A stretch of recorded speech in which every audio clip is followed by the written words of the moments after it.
Shalom, selamat pagi buat anak-anak Bapak kelas 9. Kita bertemu lagi dalam pembelajaran kita, pendidikan agama Kristen. Bapak percaya kita semua dalam keadaan sehat dan tetap semangat di dalam mengikuti pembelajaran ini. Sekalipun di masa pandemi COVID-19 ini kita belum bisa untuk tatap muka dalam pembelajaran kita.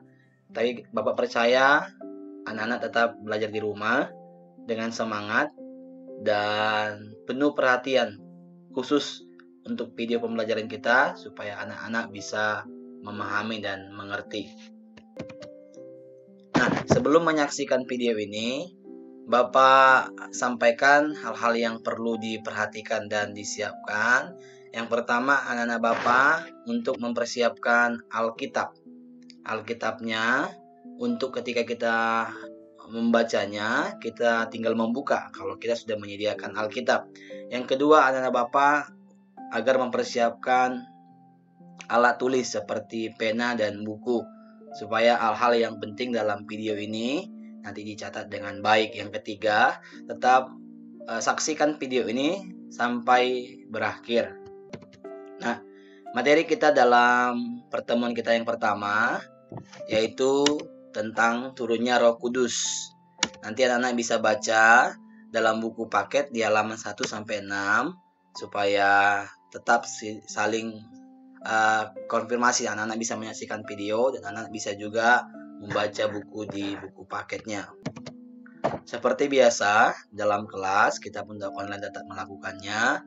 Sebelum kita memulai pembelajaran kita mau angkat satu pujian yang judulnya Rohmu yang hidup.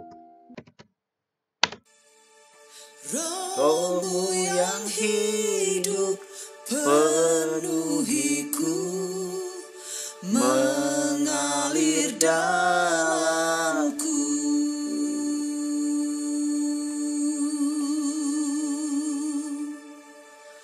Jiwaku tenang bersamamu dalam naunganmu.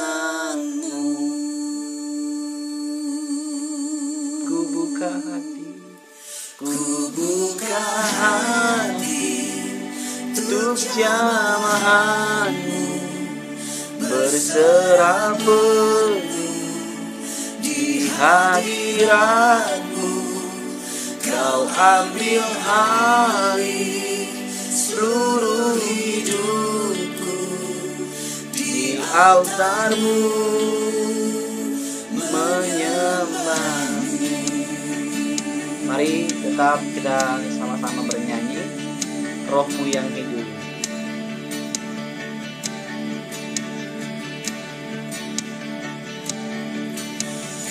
Rohmu yang kudus, pulihkanku. Engkaulah damaiku, Engkaulah damaiku. Ku hidup oleh anugerah-Mu yang menyertaiku, yang menyertaiku.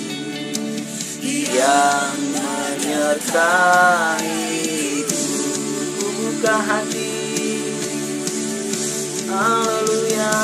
Ku buka hati untuk jamahanmu, berserah penuh di hadiratmu. Kau ambil alih seluruh hidupku, di altarmu menyembahmu. Ku buka hati untuk jamahanmu, berserah penuh di hadiratmu. Kau ambil alih seluruh hidupku, di altarmu menyembahmu. Amin. kita sudah mengangkat pujian buat Tuhan. Biarlah roh Tuhan terus hidup dalam kehidupan kita. Dan kita sebentar akan berdoa untuk memulai aktivitas kita. Bapak sampaikan, anak-anak tetap berdoa di rumah. Dan kita berdoa. Bapak, terima kasih, kami bersyukur untuk segala kebaikan dan kemurahan-Mu yang memberkati kami hari ini. Kami rindu Tuhan, Kau menolong anak-anak kami yang akan menyaksikan video pembelajaran ini Tuhan. Berikan anak-anak kami konsentrasi, bahkan kebijaksanaan, kepintaran, supaya ketika menonton pembelajaran ini, video ini Tuhan mereka boleh mampu untuk menangkap dengan baik. Berikan tetap mereka kesehatan, dan kami percaya Tuhan Yesus tetap menolong kami semuanya. Terpujilah nama-Mu Tuhan, mengucap syukur, berdoa, haleluya, amin. Nah, kita akan masuk dalam materi kita, bab 1, tentang judulnya adalah turunnya Roh Kudus. Mari kita buka di halaman yang pertama. Sebelumnya, Bapak akan sampaikan kompetensi dasar dalam materi ini, yaitu memahami karya Allah dalam pertumbuhan gereja. Adapun tujuan pembelajaran kita, siswa mampu menjelaskan karya Allah di dunia dan mampu menganalisis pertumbuhan gereja sebagai bagian dari karya Allah. Kita masuk dalam materi kita. Yang pertama A, janji Allah tentang turunnya Roh Kudus. Dalam Perjanjian Lama, peran Roh Kudus dalam kehidupan manusia belum tampak. Namun para nabi telah menubuatkan kedatangannya. Jadi anak-anak Bapak, dalam Perjanjian Lama, peran Roh Kudus belum disampaikan. Nah, nanti kita baca dulu Yoel 2 ayat 28 sampai 29. Nanti kita baca. Yang kedua, Nabi Yesaya juga menyatakan keberadaan Roh Kudus dalam Yesaya 61 ayat 1 sampai 3. Kita baca Yoel 2 ayat 28 sampai 29. Anak-anak boleh membaca Alkitabnya. Dalam Yoel pasal 2 ayat 28 sampai 29, Bapak baca, kemudian daripada itu akan terjadi bahwa aku akan mencurahkan rohku ke atas semua manusia. Maka anak-anakmu laki-laki dan perempuan akan bernubuat. Orang-orangmu yang tua akan mendapat mimpi. Teruna-terunamu akan mendapat penglihatan-penglihatan. Juga ke atas hamba-hambamu laki-laki dan perempuan akan kucurahkan rohku pada hari-hari itu. Jadi dari kita baca bahwasanya Allah sampaikan kepada bangsa Israel ketika mereka mengalami tekanan akibat pemberontakan mereka terhadap Allah. Allah berjanji akan menggenapi nubuat itu apabila mereka bertobat. Dan Roh Kudus disampaikan keberadaannya oleh Nabi Yesaya. Dijelaskan bahwasanya mengenai peran dan pekerjaan Roh Kudus dalam kehidupan manusia. Jika kita tadi melihat dalam Perjanjian Lama belum tampak, tapi sudah dijelaskan bahwasanya roh itu bekerja. Nah, sekarang dalam Perjanjian Baru, peran Roh Kudus tampak jelas dalam Perjanjian Baru. Artinya Yesus sendirilah yang mengatakan sebelum terangkat ke surga, bahwasanya Roh Kudus dijanjikan. Kita baca sebentar ayat firman Tuhan dalam Yohanes 14 ayat 6 sampai 17a. Kita baca Yohanes 14 ayat 16 ya, bukan ayat 6 sampai 17a. Mari kita baca ayat kita dalam Yohanes 14 ayat 16 sampai 17a. Tetapi aku akan meminta kepada Bapa, dan ia akan memberikan kepadamu seorang penolong yang lain, supaya ia menyertai kamu selama-lamanya, yaitu Roh kebenaran. Jadi dalam Perjanjian Baru jelas disampaikan di sana bahwa Yesus sendiri yang mengatakannya, bahwa Roh Kudus dijanjikan dan ditegaskan bahwa Roh Kudus sebagai penolong.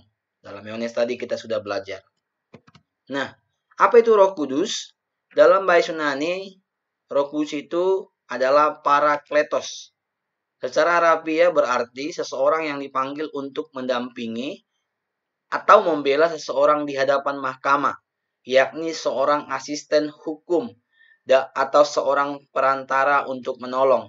Namun, arti secara rohani adalah sebagai karisma atau pneumatis bagi orang Kristen.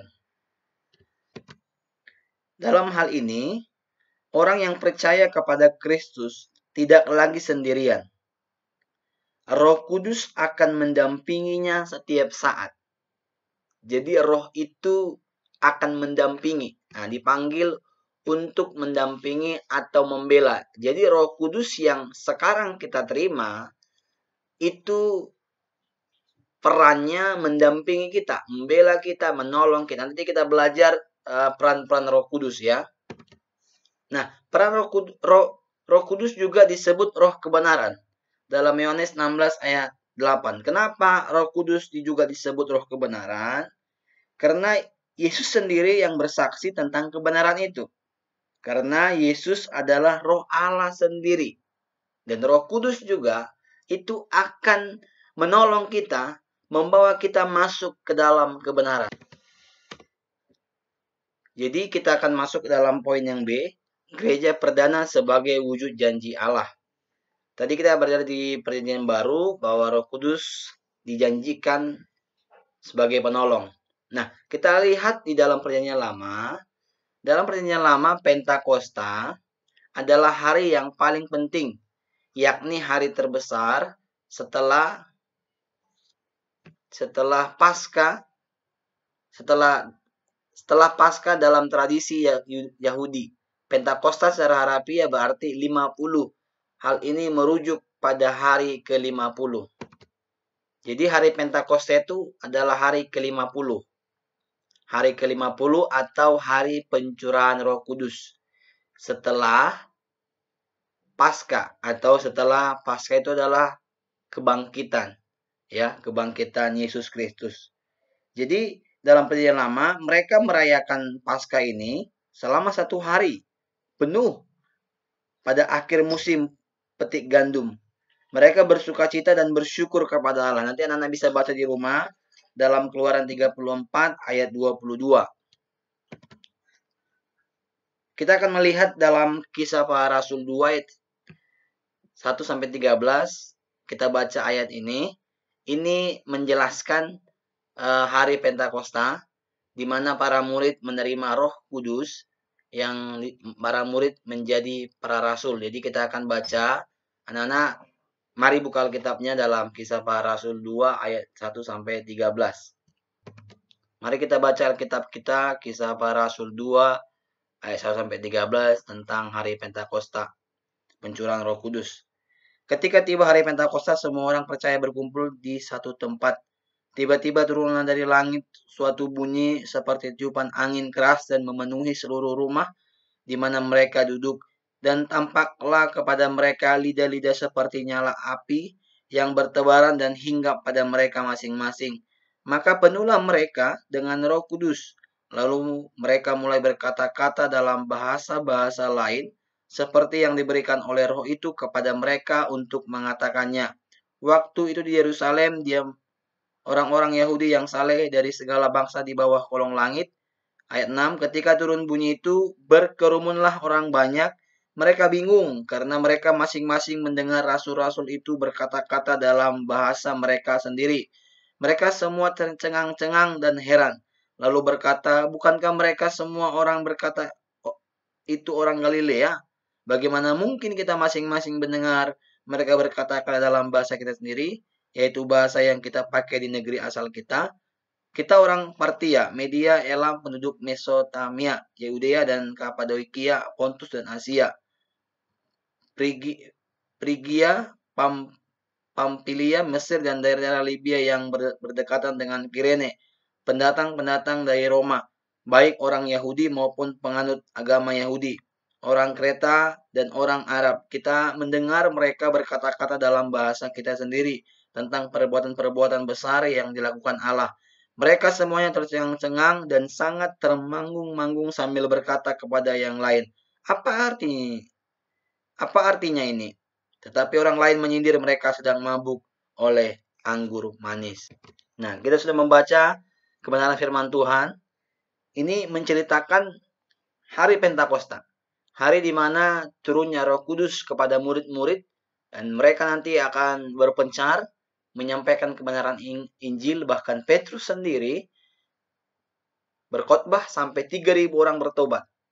Tapi Petrus bukan bertobat menyampaikan kebenaran bukan karena dia, tapi karena Roh Kudus yang ada dalam kehidupan Petrus. Jadi anak-anak Bapak yang di rumah, peristiwa ini menjadi titik pemberitaan Injil kepada semua orang, termasuk orang-orang non-Yahudi. Jadi kehadiran Roh Kudus dalam hidup orang percaya memberi dampak yang sangat besar, khususnya murid-murid. Ketika mereka menerima Roh Kudus, mereka memiliki dampak yang luar biasa. Sehingga kemanapun mereka pergi, mereka banyak menyampaikan tentang kebenaran Tuhan. Di foto ini, di gambar ini, inilah nyala-nyala api yang ada di atas kepala murid-murid ini. Yaitu lidah-lidah api hingga pada setiap para murid yang berkumpul. Kehadiran Roh Kudus dalam kehidupan murid-murid sangat berdampak. Ya, sangat berdampak yang besar. Nah, ini kita akan belajar dampak kuasa Allah yang luar biasa itu tergambar dalam kehidupan para murid-murid Yesus yang menjadi para rasul. Ada dampak-dampaknya, ada 5 dampaknya. Kita akan bahas satu. Yang pertama adalah Roh Kudus adalah roh yang mengubahkan. Dalam Kisah Para Rasul 2 ayat 14. Di sana disampaikan bahwasanya roh itu bisa mengubahkan. Dalam kisah itu, Kisah Para Rasul 2 ayat 14, maka bangkitlah Petrus berdiri dengan ke-11 rasul itu, dan dengan suara nyaring, ia berkata kepada mereka, "Hai kamu orang Yahudi." Jadi artinya di sini, roh itu telah mengubahkan menjadi Petrus yang berani. Itu yang pertama. Yang kedua, Roh Kudus menerangi hati setiap orang untuk melihat kebenaran. Dalam Kisah Para Rasul 2 ayat 37. Artinya adalah roh itu akan menerangi setiap kehidupan kita. Jadi jangan heran kalau roh itu akan menjadi terang bagi kita. Seperti kebenaran itu terang bagi kita.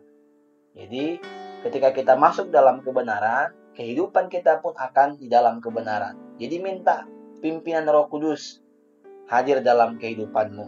Supaya apa? Supaya kamu diterangi oleh Roh Kudus.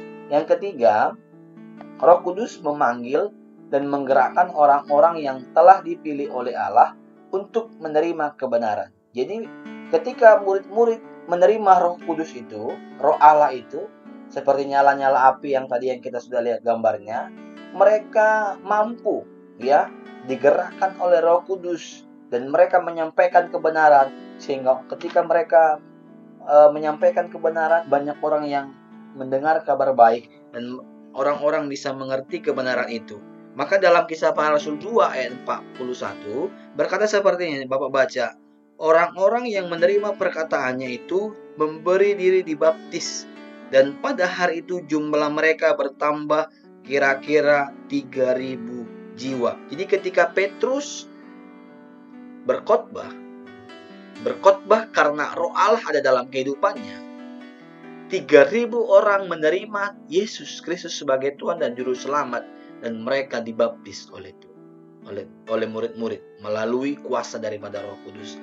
Jadi Roh Kudus itu memanggil, menggerakkan orang-orang yang telah dipilih Allah untuk menerima kebenaran. Yang keempat, Roh Kudus menghimpun orang-orang percaya dan memberi pengajaran dalam persekutuan dengan Allah. Dalam Kisah Para Rasul 2 ayat 42. Di sini dijelaskan bahwasanya ketika ada ketekunan, mereka menerima roh itu, mereka mulai mengajar, ya.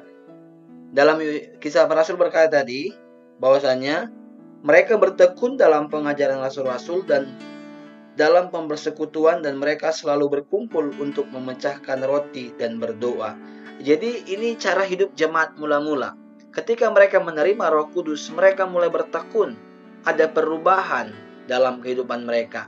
Ada hal-hal yang baru dalam kehidupan mereka. Makanya mereka suka berdoa, suka bersekutu. Jadi orang yang menerima Roh Kudus, dia akan suka berdoa. Jadi anak-anak Bapa, mari ya hadirkan Roh Kudus dalam kehidupanmu. Karena Roh itu akan mengubah kamu. Roh itu akan menghimpun kamu, membawa kamu bergerak maju ke depan. Jadi jangan pernah ragu. Minta Roh Kudus supaya memimpin kamu. Yang terakhir, yang kelima adalah dampak Roh Kudus yang sangat luar biasa. Adalah Roh Kudus menolong, menjaga, dan memelihara persekutuan yang dibentuk oleh Allah. Jadi dampak yang luar biasa yang dirasakan murid-murid, mereka ditolong oleh Tuhan. Mereka dijaga dan dipelihara. Dalam Kisah Para Rasul 2 ayat 44 berkata, semua orang telah menjadi percaya dan bersatu, dan segala kepunyaan mereka adalah kepunyaan bersama. Jadi ada rasa persatuan, ada rasa persekutuan yang dibentuk oleh Allah. Jadi ada 5 hal ini dampak kuasa Allah atau kuasa Roh Kudus yang sangat luar biasa. Itu tergambar dalam murid-murid Yesus. Dan mereka menjadi rasul-rasul yang dipilih oleh Tuhan. Jadi anak Bapak, persiapkan dirimu. Ini sampai sini kita materi. Bapak harap anak-anak di rumah tetap memperhatikan dengan baik, menulis hal-hal yang penting. Dan minggu depan kita akan masuk dalam tugas. Nah, dalam tugas minggu depan, Bapak akan juga membimbing dengan aplikasi Zoom. Jadi anak Bapak untuk mempersiapkan diri untuk tugas minggu depan. Jadi tulis hari ini, karena besok kamu akan juga menerima pembelajaran yang lain. Kamu harus pahami dulu ini, supaya ketika ada tugas tinggal membuka video ini dan membuka catatanmu. Kita berdoa, kita akhiri pembelajaran kita hari ini. Bapak, terima kasih, kami bersyukur buat segala kebaikan-Mu dalam kehidupan kami. Terima kasih buat kasih-Mu yang telah menyelamatkan kami. Dan Roh Kudus, biarlah Engkau hadir terus dalam kehidupan kami. Dan kami percaya Engkau menolong kami dimanapun kami berada. Berkati anak-anak kami Tuhan yang menyaksikan video ini. Biarlah mereka Tuhan beri kepintaran, sehingga nantinya ketika mereka menerima tugas, mereka sudah mampu menjawabnya, karena mereka sudah memperhatikan dan mempelajari video ini dengan baik.